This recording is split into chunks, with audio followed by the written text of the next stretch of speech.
Right now, we are in front of a parking garage in Brownsville where for the very first time during this border crisis, we actually witnessed the mass release of single adult male migrants from federal custody. Take a look at this video we shot right here on Sunday afternoon. What you're looking at are federally contracted buses dropping off dozens of migrants at this parking garage. And what you'll quickly notice is these are all single adults being released, almost all of them men. No children, no family unit. We watched as migrants then came out of the office, got into the taxi cabs, and the taxi cabs started driving away. So we followed those taxi cabs.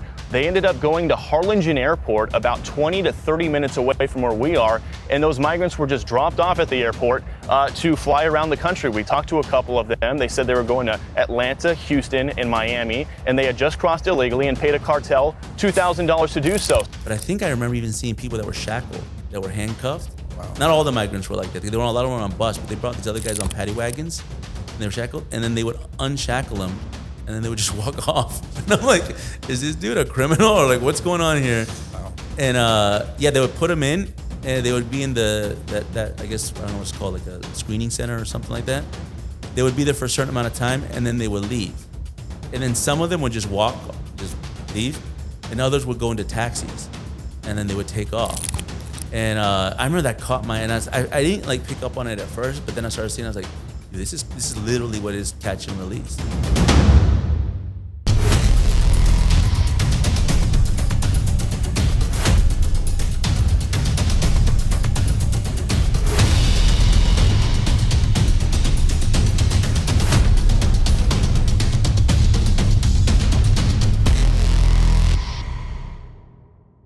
Welcome to the Border Wars podcast.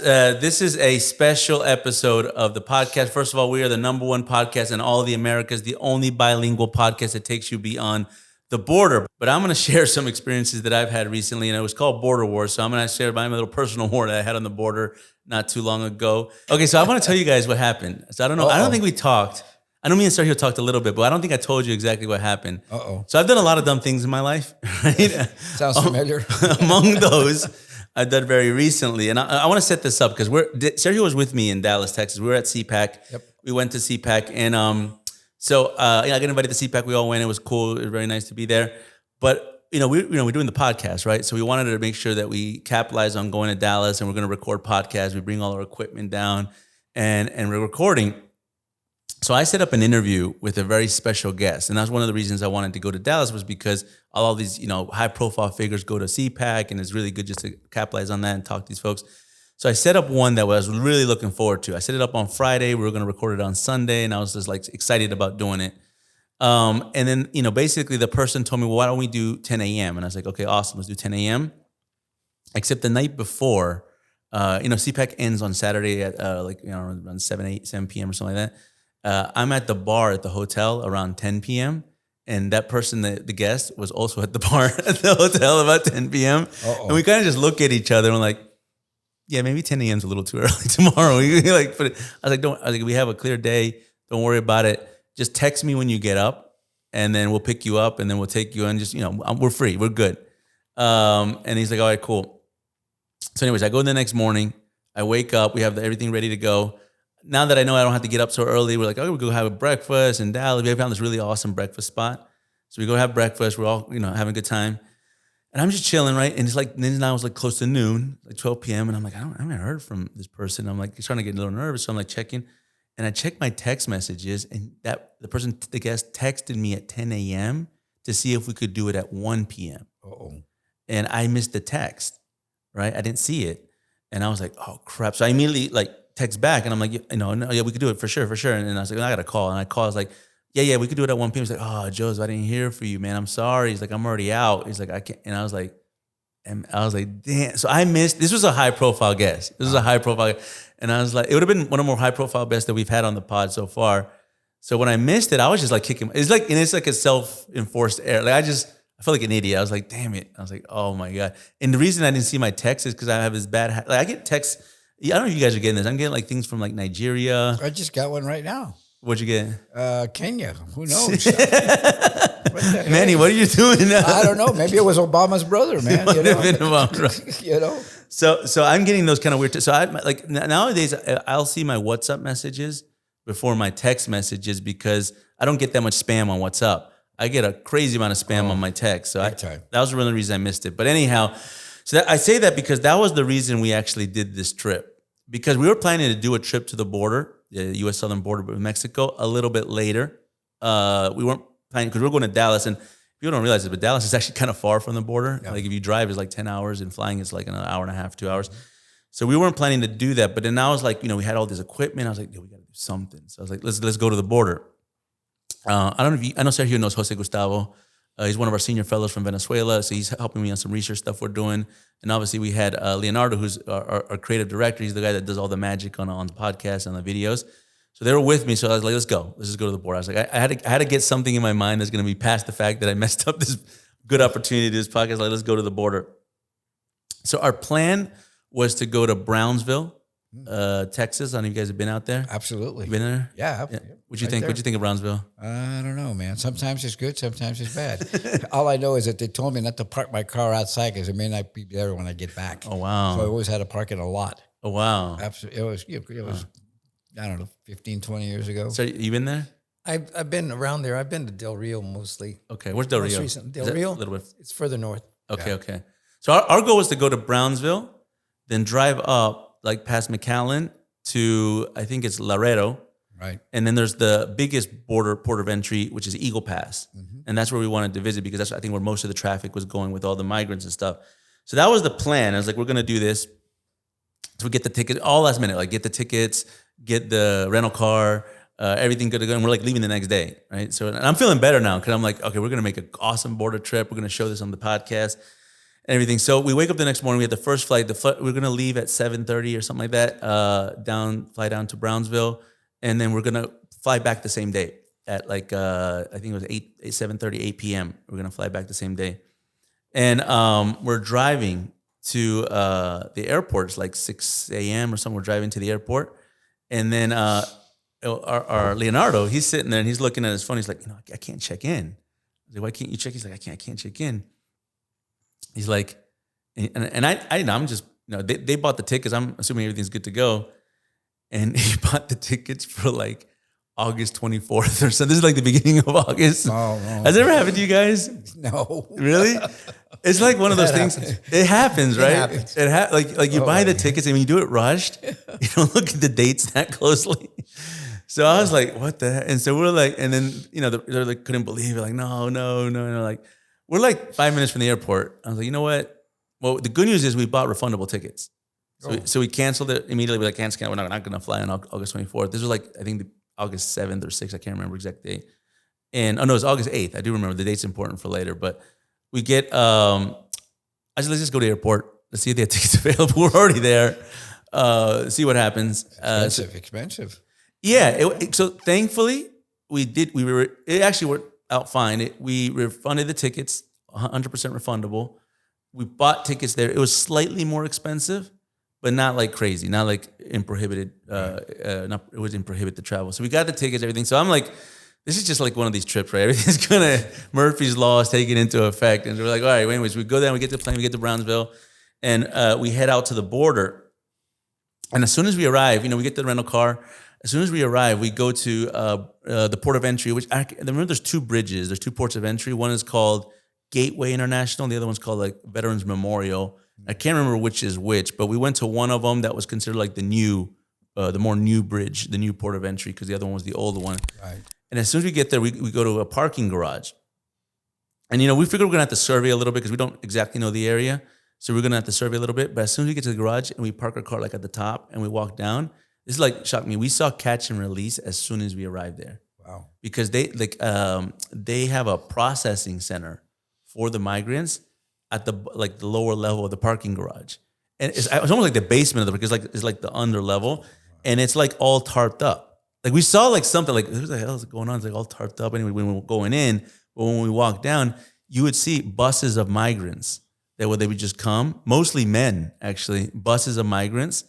And then they would let them go. They would put them in and they would like lift the tarp. They go under the tarp.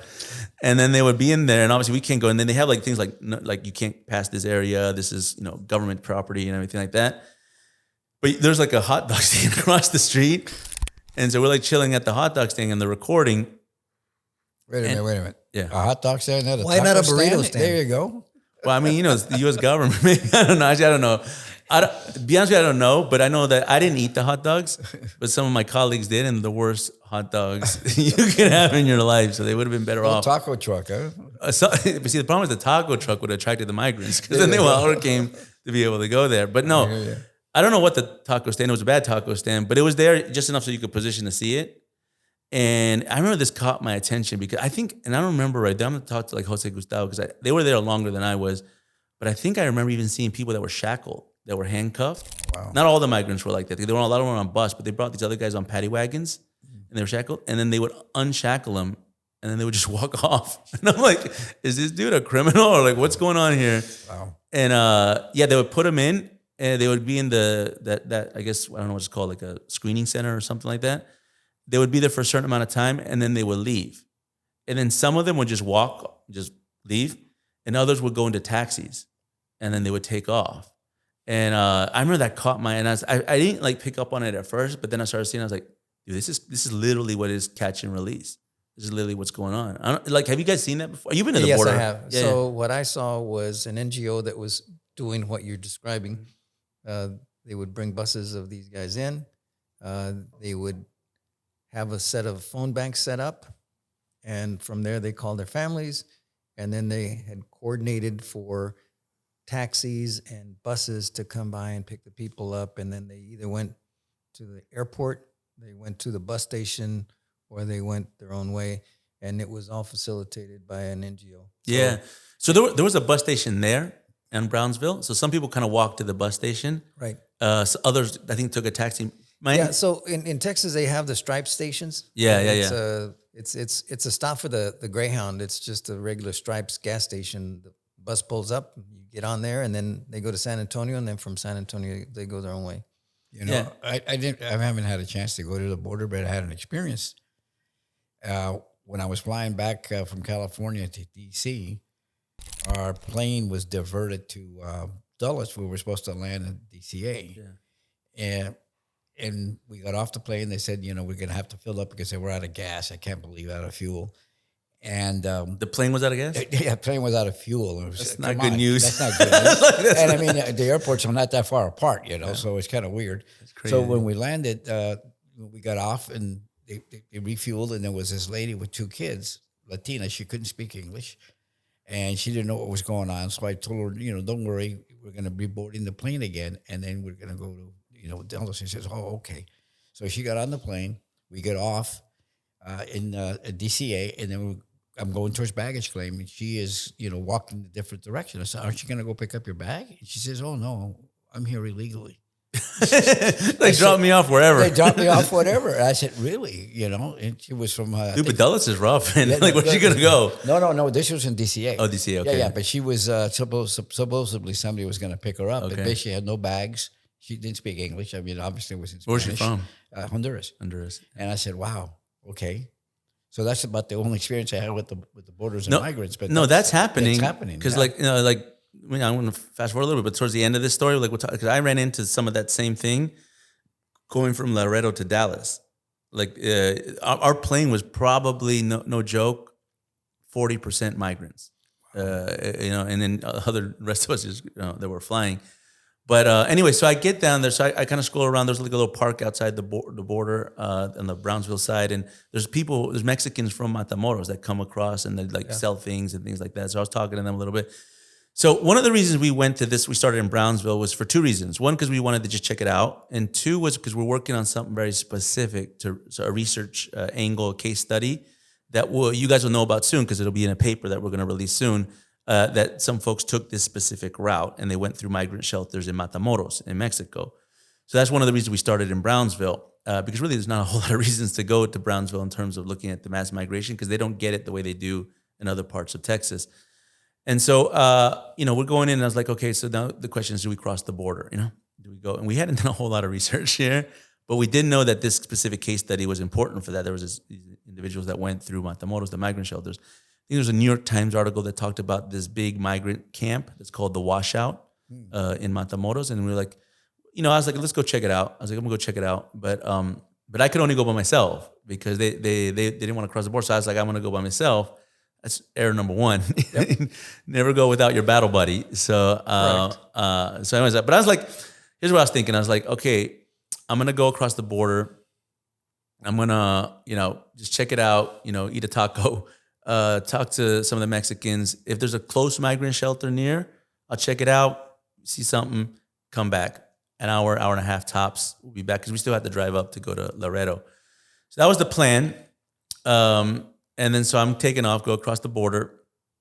As soon as I get to Matamoros, you could tell the difference.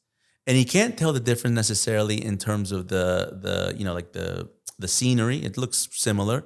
It's a little bit more, a little more run down, but not much.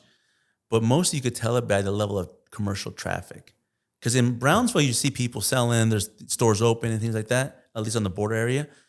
In Matamoros, it was like the Wild Wild West ghost town. Like, how you get like that eerie, like you just like dust is flying and there's restaurants, but nobody's there, And you've been out there? Yeah, well, I haven't been to Matamoros in particular, but it's a contested plaza. It's an entry point for drugs into the United States, and it's controlled by the cartels, and there's always competition as to which cartel is really in charge. Yeah. So that's part of the reason that people like to stay out of the line of fire. In Tamaulipas, a state where Matamoros resides, is not necessarily a peaceful one.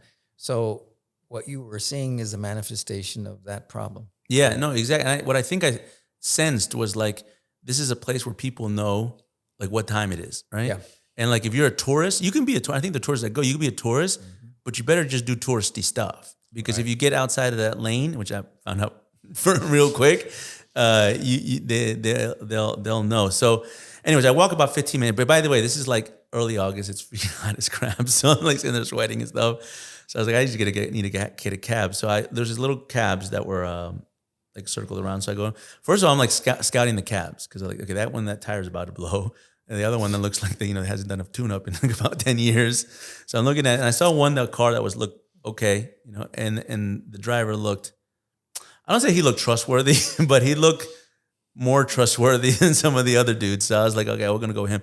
Talk to him a little bit. I was like, I'm looking for a migrant shelter. And I showed him some pictures, and he's like, that one that you're talking about, I don't know that one. That might be far away. He's like, because I've never seen that. He goes, but I know about some migrant shelters that are close to here, and I was like, okay. So we kind of negotiate a rate. He's like, okay, I'll give you, I think it was like $20 or something like that. He said, take me around for like an hour, show me these things. And I was like, all right, let's do that. So we go in. I'm already knowing at this point, like I'm taking a little too much risk, like I'm like doing a little too much. You know how when you travel, when you're in another country, you might be a little bit going too far. But I'm like, okay, I'm calculating this a little bit in my head. And then he says on the way, he goes, ¿Quieres ver la metálica? And I was like, la metálica, what's that? And so that's what they call the wall. They call it la metálica. La metálica. Yeah, because it's really just metal. It's metal. Yeah, it's just like a metal fence. And so I was like, it's like, en la frontera. He's like, oh yeah. I was like, yeah. Let's see. Okay. So he takes me along to a little detour. Like we go in to watch it, and we get to see it, right?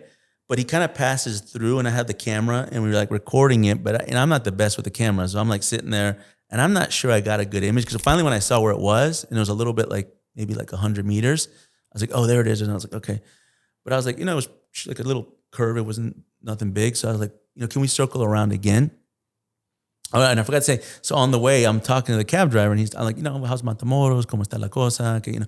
And he's like, no está la cosa tan tranquila acá. He goes, no hay mucha gente. He goes, sí, es que lo que pasa es que las maquiladoras, he's like, the textile companies, which is the big business out there, he's like, the traffic happens in the early morning, and then it dies throughout the day, and then it picks up at night when everybody's going home and everything like that. He's like, so right now is like the best time to move around because everything's quiet. I asked him about the violence and stuff like that. He's like, you got that stuff at the outskirts, but here downtown, you don't see a whole lot. So he's really like totally chill, right? He's like almost like a tour guide, But then we go across to see the border, to see the wall, and I get it, and I was like, can you do another circle around? And I can know the dude's different. Like he's not like, Matamoros is totally chévere. He's like, his face is flush. He's white, and he's like, no. He's like, no podemos. I was like, what happened? He's like, no, la mafia. I was like, what do you mean the mafia? He's like, I was like, the cartel? He's like, sí. I was like, ¿qué pasó? He goes like, they were there. I was like, what do you mean? Those trucks that were there? He goes, yeah, that's them. And I was like, you mean the truck that's following us? So the truck. And he's like, yeah, that's it. And I was like, so what does that mean? He's like, no, we can't go back. I was like, okay, but like, how far is he going to follow? He's like, I don't know. And so now I'm like, oh, no, that's not good. I was like, this is not good. Not good. And there are these white trucks, tinted windows. They look like utility trucks, you know, but they're not. And I saw them when we passed, but it was next to like it was next to a sewage center or something like that. So I thought they were just working for, anyways, but They were really delivery trucks. No, actually what I think they're doing is because the cartels are doing as much now in human smuggling as they're doing in drugs. Yeah. I think this was an operation. I think they're now making more money off of human trafficking than they are off drugs. Yeah, so I think they were monitoring the border crossing because they probably got an op going on, right? And we kind of, bad timing. Right. Go ahead. Well, it's also possible that they have people out there just watching. Lookouts. And that's what they do. And they're reporting in the flow of traffic, visitors, people that look suspicious like you.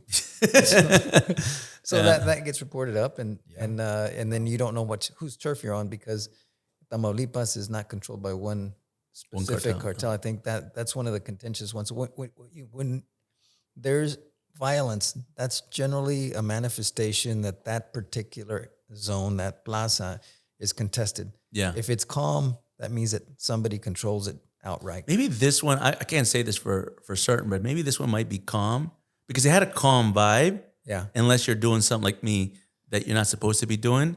And then they're like exactly what you said. They're like scouts. Yeah. And they're like, looking at traffic patterns. Wow. So they saw us, like a cab, I guess, usually doesn't pass through this area. They're like, what's the cab doing here? So they follow us.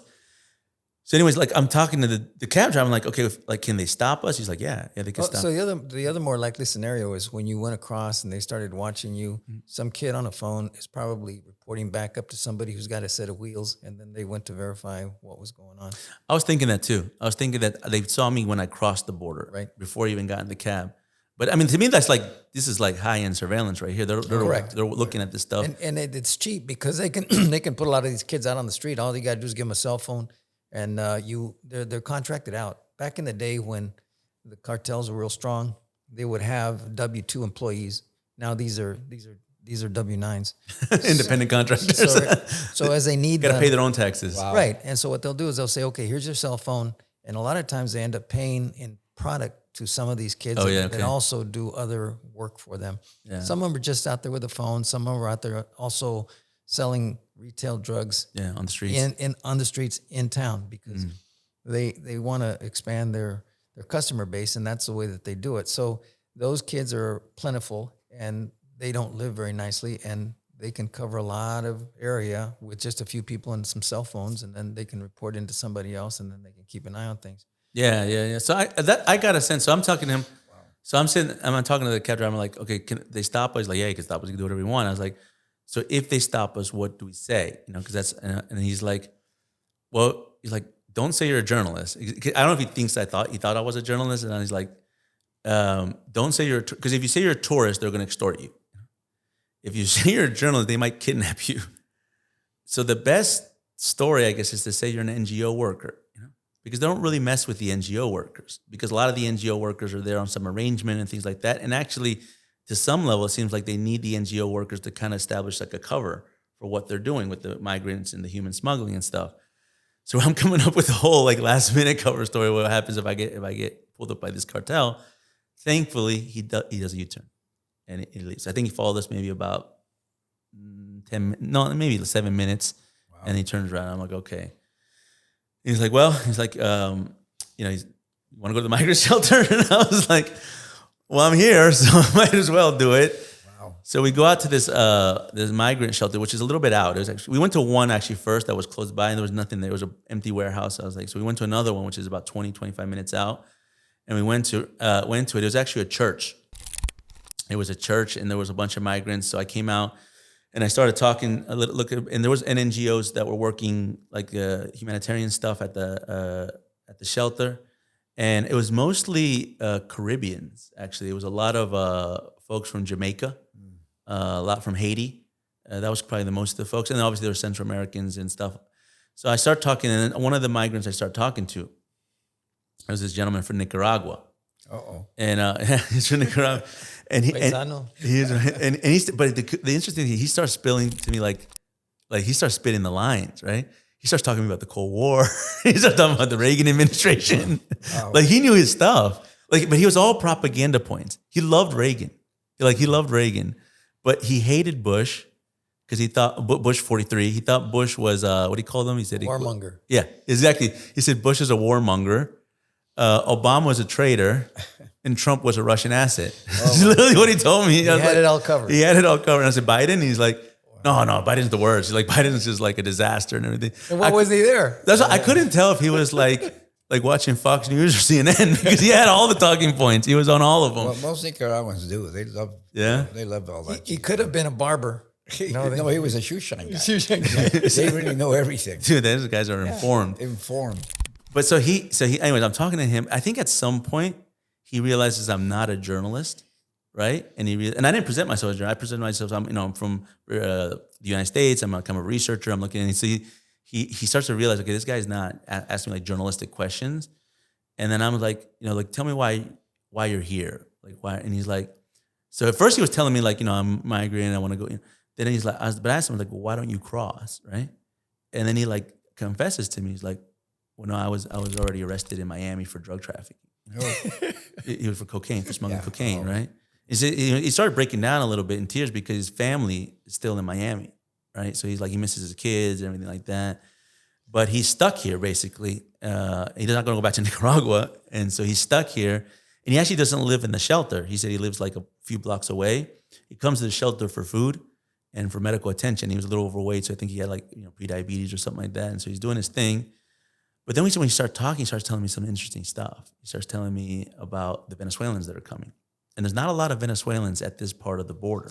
Yeah, they're up further up north. They're further up north. But he said the Del Rio is where they basically just come with the little roller suitcases and they're well dressed and they just Versace migrants. They're the Versace migrants. Well, some of them. Well, yeah, it's not actually now they're coming more of the guys that are coming like every displaced person or migrant. But in the beginning, I remember the border people would tell me, the border patrol, they would tell me that they would see them because they come in like their roll-on luggage. Yep. Like rolling across the border. With clean shoes. With clean shoes, and they come with perfume and everything like that. Oh, wow. Go straight off the plane in Mexico. No, but he starts telling me that the guy, they're not migrants, the Venezuelans that were coming. He said because they would come and they would leave.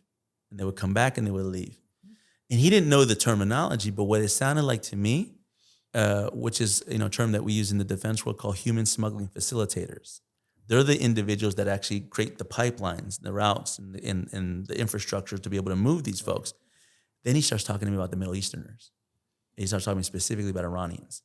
Wow. Now I don't have any proof, right? Like the guy does not have any. He didn't show me anything, but he's telling me things. And this is, you guys will see in the paper that comes out. This is completely correlates with the study that we're doing about this specific route. So I'm getting very interested in what he's telling me.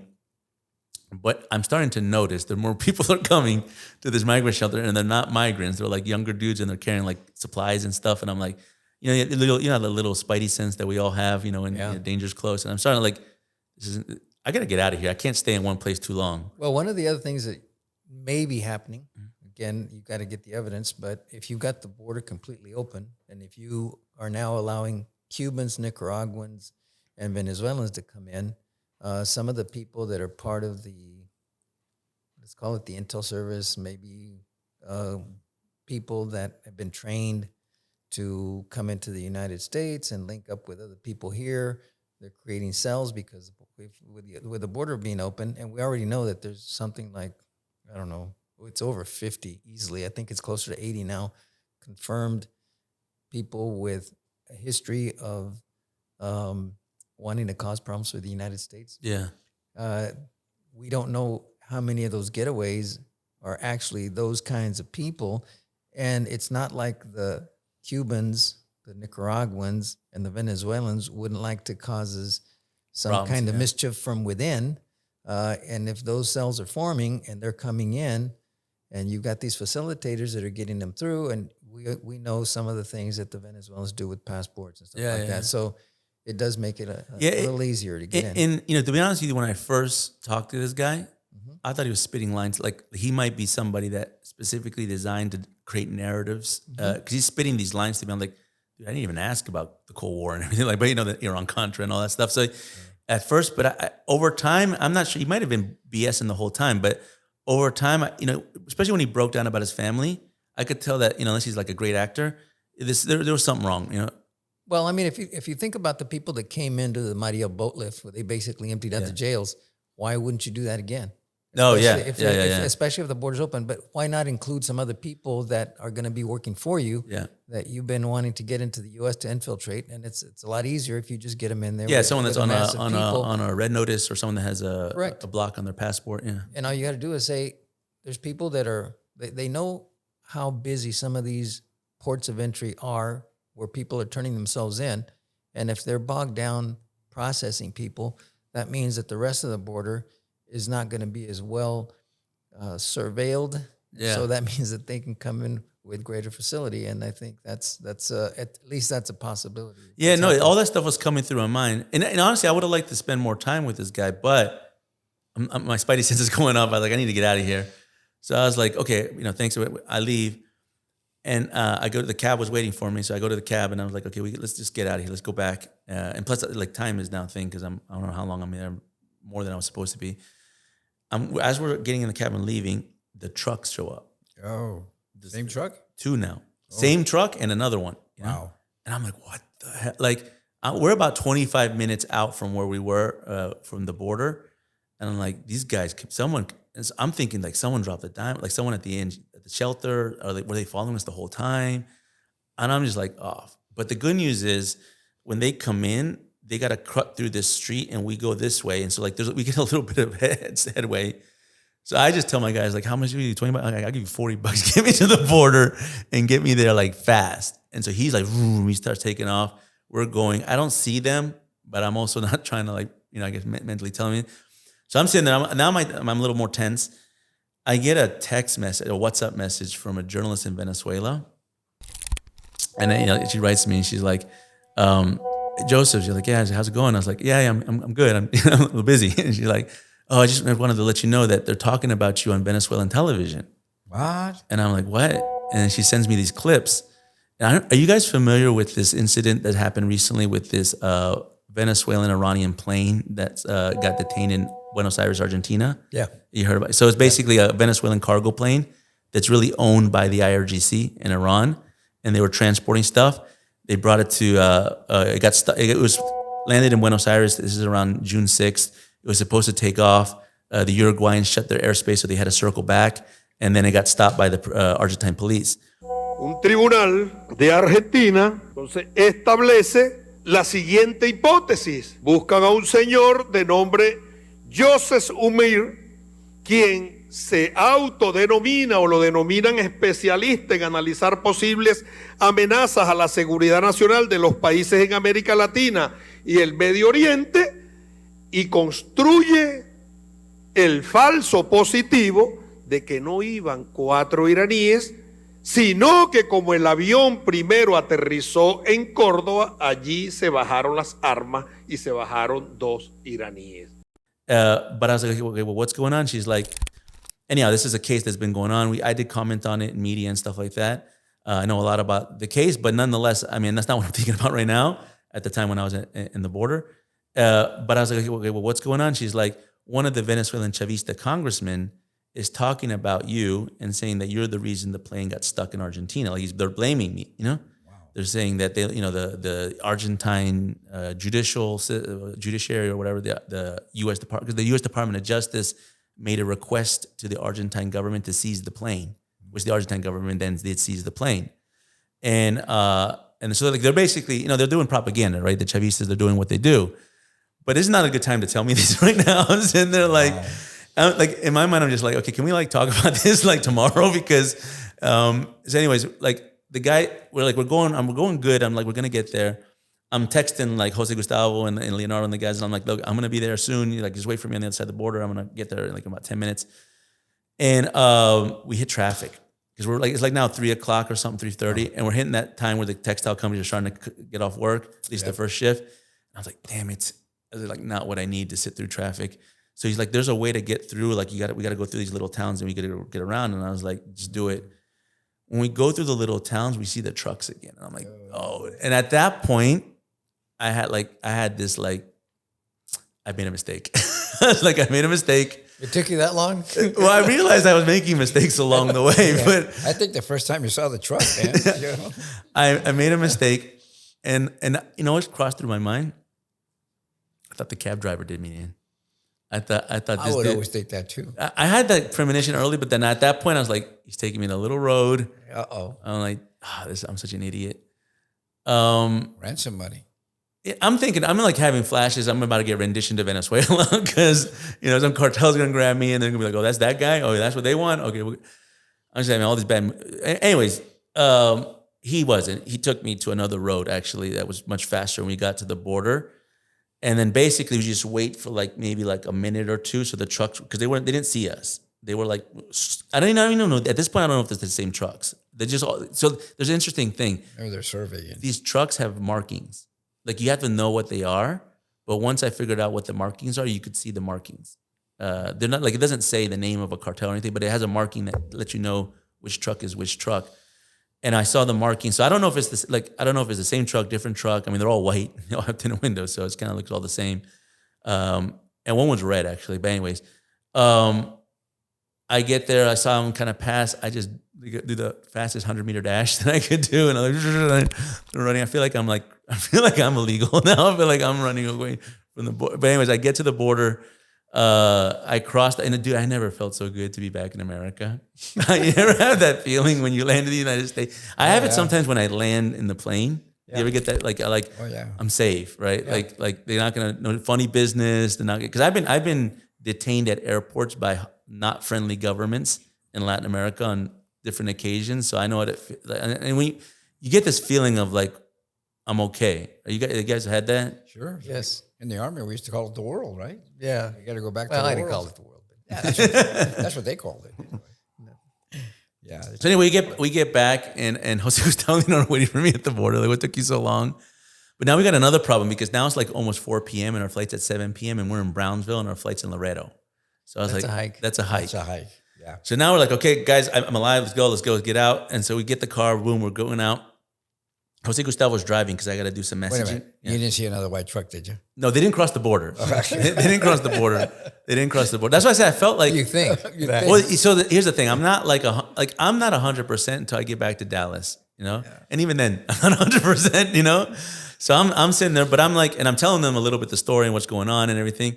And we're driving, and Jose Gustavo's driving the car, and he's driving, speed limit and all that stuff. And there's actually a checkpoint. Border Patrol has checkpoints. Inside. Yeah. Yeah. So there's a checkpoint, and they stop us. I didn't tell you guys this before, but the car that we rented, it was from a Hertz or something like that, it looked like a narco car. It was I think it was a sedan, black tinted windows. It was. So we pulled out.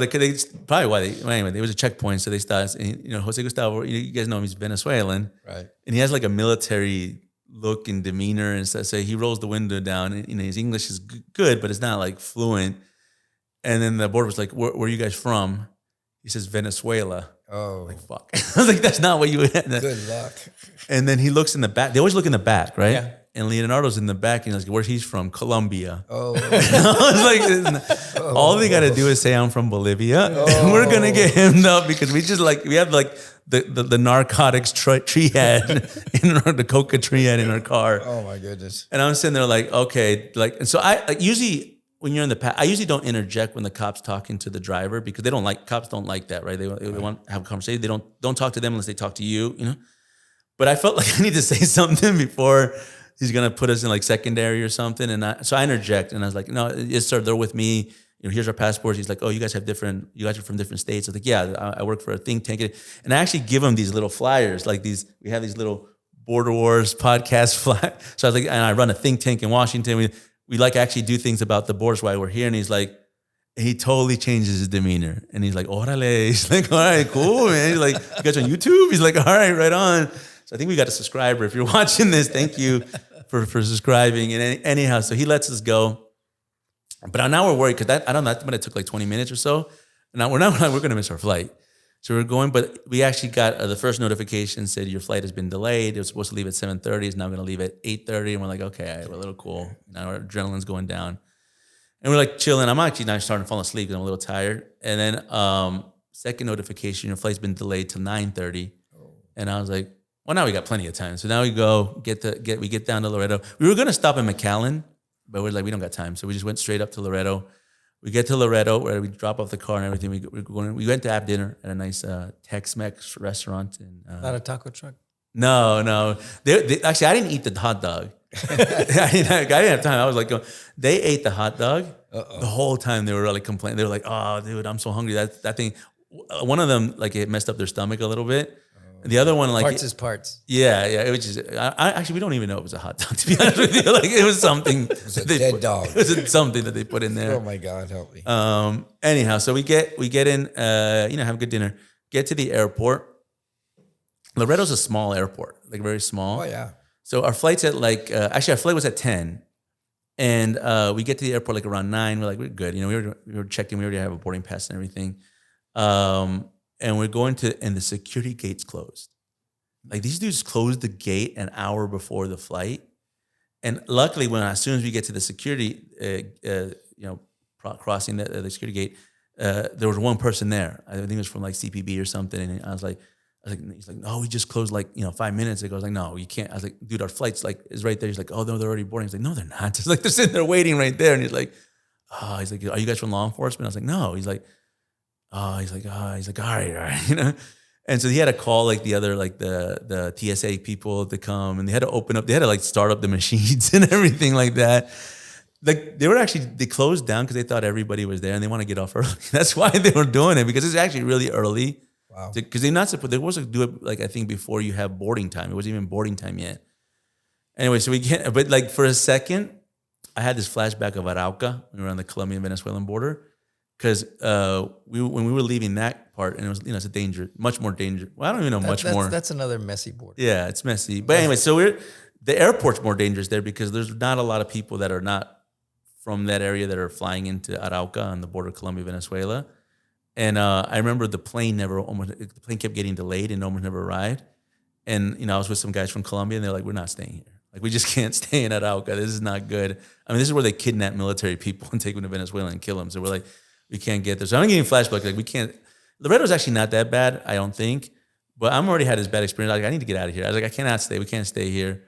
Thankfully, we get there. We get on the gate with everything. We get on the plane. That's what I was telling you guys. And so when we get on there, it was all migrants. That wasn't all, but it was like 40%. Migrants, and that's where we ran into this Venezuelan family, and I was with Jose Gustavo, and he could tell Venezuelans and where they're from and everything. Yep. And we started talking, and like one of the she was like younger, nice looking young lady, but she had tattoos on her neck, so we could tell she's from a different part of Venezuela, And she comes and she's like, you could tell they've never been on a plane before, like they've never been out of Venezuela. They literally just left Venezuela. They took the whole on foot march up, through the Darien Gap, that whole thing, right, all the way. I don't know how long it took them, but they got there. It's a hike. And they crossed the border, and this was their first plane ride ever in their life that they're taking. Like, I could tell she didn't know how to put the seatbelt on. Oh, wow. And she's like, "Can you help me put the seatbelt?" And something. And so she's like, how do I do that? She's like playing with the tray, and she's like, it's all new. And I'm sitting there just looking at her like, and so I start talking a little bit. Right? She's being like a little flirtatious too. I was like, I start talking a little bit, finding out. And she tells me, I was like, so like, what, the question came in my mind is like, how'd you get here? How'd you get, and who paid? Like, if you don't got money to fly to Mexico, how do you get money to? They have credit plans. So that was interesting, right? So it's an NGO. So the way what she was telling me, what it worked is that basically as soon as they arrive into the United States, the NGO will take care of their billeting and their flight. But they have to get to the border. Right. And you had to pay to get to the border, or you had to have an IOU, which means that they put an interest rate on credit. On that. Wait a minute, NGO, that means it's funded by the government? No. Non-government organization. Yeah, but some are funded. Some grants, get support. Right? They get their grants. But wow. So the research that we're doing is basically, in this case, a lot of it is funded by the government, not our government, the Venezuelan government. Go figure. And the Venezuelan government, because they use their state-owned airline, which is Conviasa. They use their state-owned immigration, which is SAIME, to give the documents, the visas and stuff.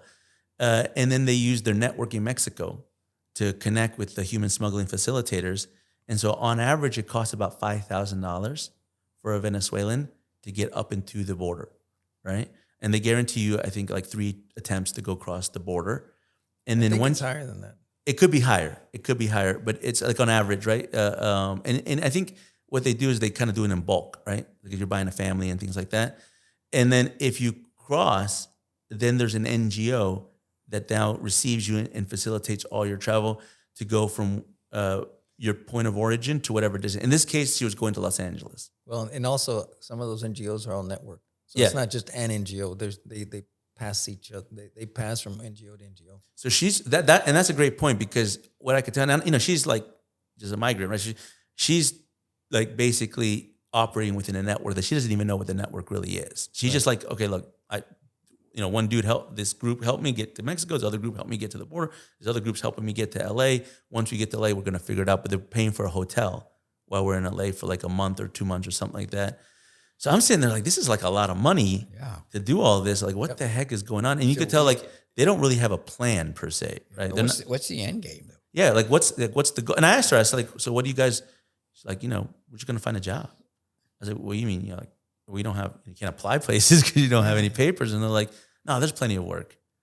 And I was like, okay, I don't know. So I was like, I can stop asking questions. No, there's plenty of work. Yeah. So you go to any place that's washing dishes or picking fruit or or whatever. cleaning and stuff. Especially those that are not vulnerable to paying minimum wage. Yeah. So this is the function that they're serving, because you've got all these minimum wage requirements, but if you've got migrants, you can just kind of say, well, we're not going to do that, and nobody is enforcing anything like E-Verify, so they're the ones that provide cheap labor. Yeah, no, for sure. And some of that I think is just economic incentive, right? They're going to do this, and it's kind of the most logical thing to do, especially if you're coming from Venezuela, where there isn't work in many respects. But then you never know, right? You never know if she's one of those that are coming for economic, or if she's another one. Well, we don't know. That's the thing, right? Yeah. So to me, it's like, especially I just had this experience, and I'm just thinking I need to stop asking too many questions. I need to just stop. The research is done. We got what we needed. The problem is that we, as a government, are not asking those questions, and that's the problem. That's different, right? So, like, if you're working for immigration, or you're working for ICE or CBP or Border Patrol, that your job is to ask those questions, right? And you gotta cycle a bunch of people through, because you can only hang on to them for so long, and you got these long lines, so you're not going to be as efficient in the way that you do that. Well, and I think the big problem at the border, and this is kind of, I have a lot of, we have population problems all over the world, right? There's a depopulation that's happening globally, right? We're just not, birth rates are slowing, fertilization rates, and so in many ways we need more population, we need more migration too, and I get it, and actually, I have a position that migration's good for society, right? More people, more ideas, more innovation. But, and I have a lot of libertarian friends that defend those positions, and I agree with it, but then I always tell them not all at the same time.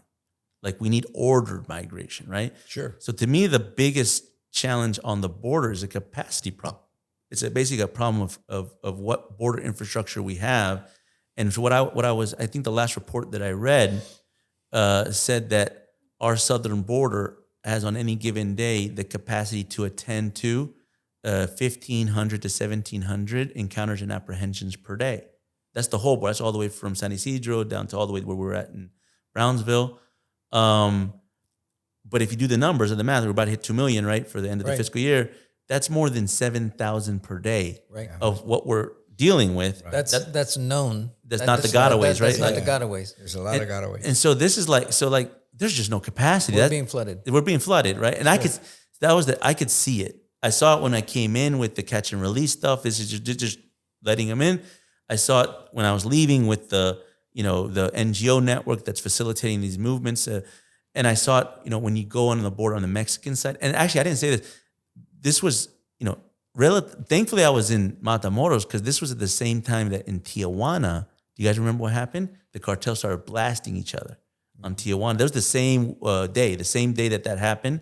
And the American consulate, U.S. consulate in Tijuana they say all Americans prohibited from coming, all Americans that live here shelter down, because the cartels went to war in Tijuana. That's a perfect example of a contested plaza. Yeah. That's what happens. Yeah. And Tijuana's like, I remember when I was in Camp Pendleton, it's like Tijuana's like a half an hour car ride. People go there. But think about the size of Tijuana. It's big. Yeah. Think about the Metroplex. And then think about the size of a place like Juarez, El Paso.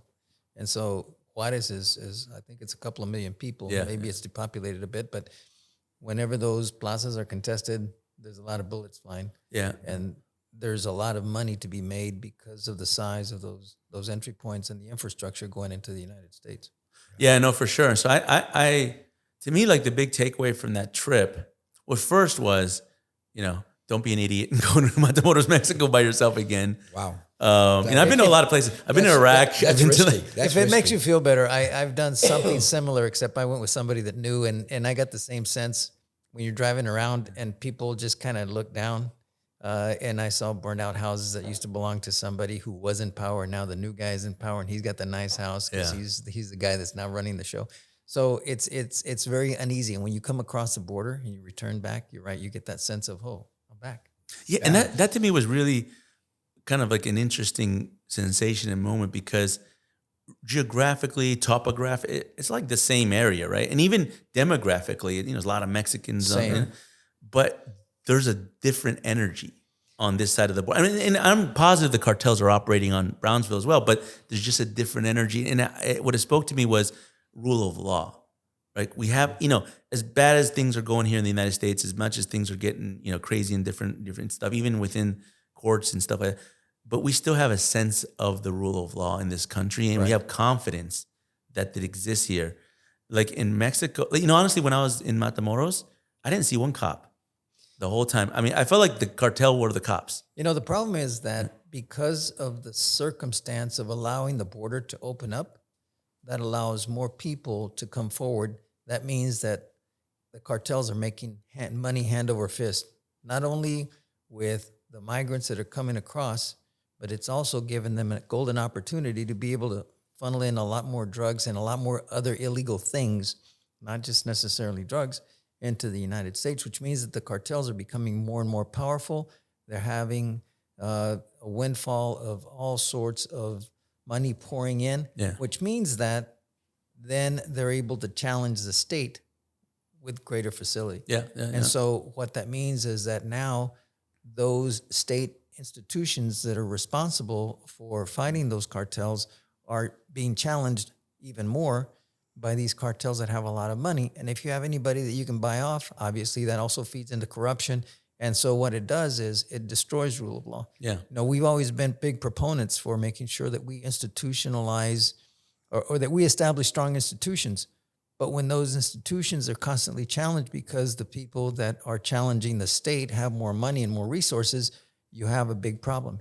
This is one of the problems that you have in Central America. For example, they're small countries, a lot of vested interests with lots of money, and it makes it significantly more. It makes it easier for them to buy off politicians and to feed into the corruption. So these are some of the problems that these are second and third order effects of allowing the border to stay open. And then once we can get into the United States, somebody's got to move these people around. So the coyotes before, where they had to pay for people within the United States to move them around, now we've become a link in that chain of coyoteism. We are the coyotes of choice because we're getting people from point A to point B, wherever they want to go. And the cartels don't have to pay for that anymore. So they're making even more money. And the U.S. government is the one that's providing that service. Yeah. Well, so the other big takeaway I had was how big the network is. Huge. Because this is not, and this is even the same border 10 years ago. No. Where I think the cartels, and I think in the area that I was in Matamoros, are most likely the Gulf Cartel. I don't know that for a fact, but at least from what I've read, it seems to be that's the one that controls that area. But it isn't the same Gulf Cartel that we had from 10 years ago. This isn't also the same Matamoros that we had from 10 years ago. This isn't the same U.S. southern border. Like there's a robust trans-regional network that's operating. And then the other part, with the Venezuelan family and everything, is they're bringing the border to throughout the entire United States. Exactly. They're bringing it to California. They're bringing it to New York. It's the entire United States. And you were saying, like you said, that you saw some of this just on a flight here. On a flight here, Yeah, and so it's coming to Washington, D.C. So I think that, that's why I think, it's called Border Wars Podcast for a reason, because I think, the border challenges are no longer just on the border. I think the other thing that you have to take into consideration when you're looking at the border is that Mexico is our number 2 trading partner. And it kind of goes back and forth. Sometimes it's Canada, sometimes it's Mexico, China's. I think right now it's Mexico, right? Right now, Mexico's number 2 right now. It's Canada but it's so minuscule.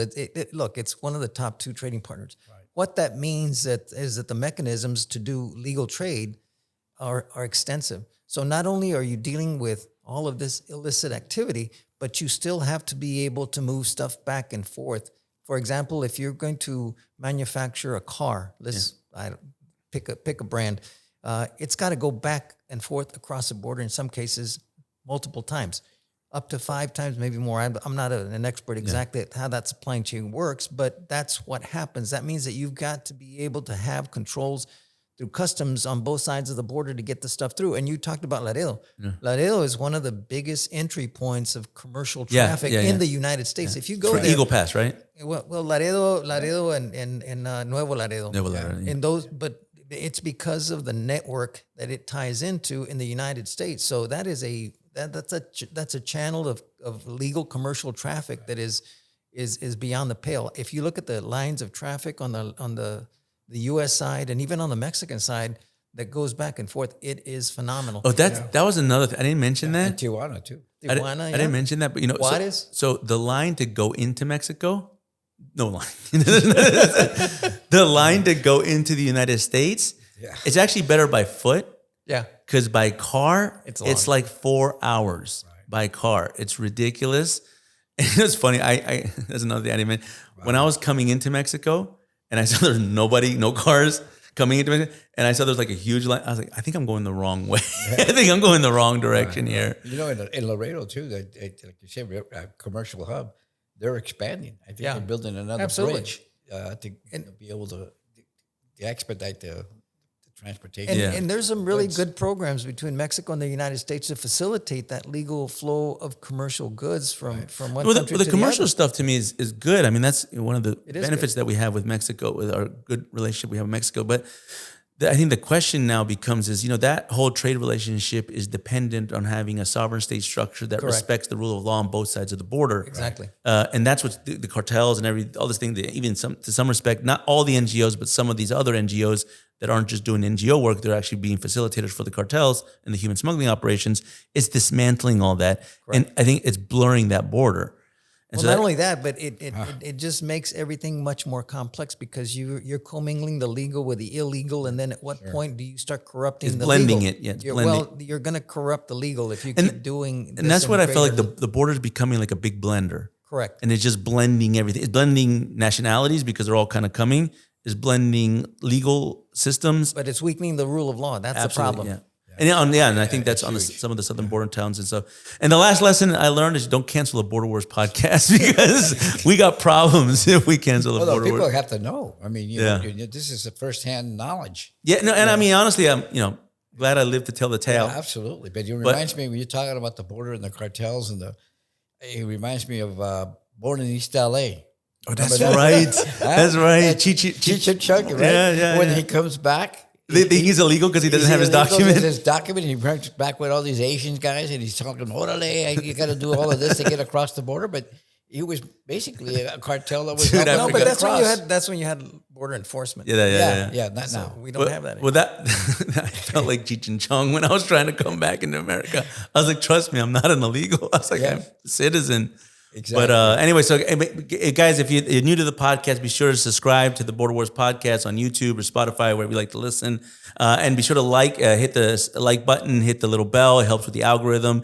And drop a comment if you want. Drop some questions. I'll answer any questions that you got about my trip and everything related to what we just discussed. The border is probably one of the top issues in the United States. It's one of the top issues. And it's not just our border, actually. I just came back from Estonia and Finland. And, you know, the problems that they're having with Russia on their border. I mean, the borders are becoming kind of the conflicts of the 21st century. So we'll see you guys at the next episode. So thank you. Thank you, Jim. Thank you.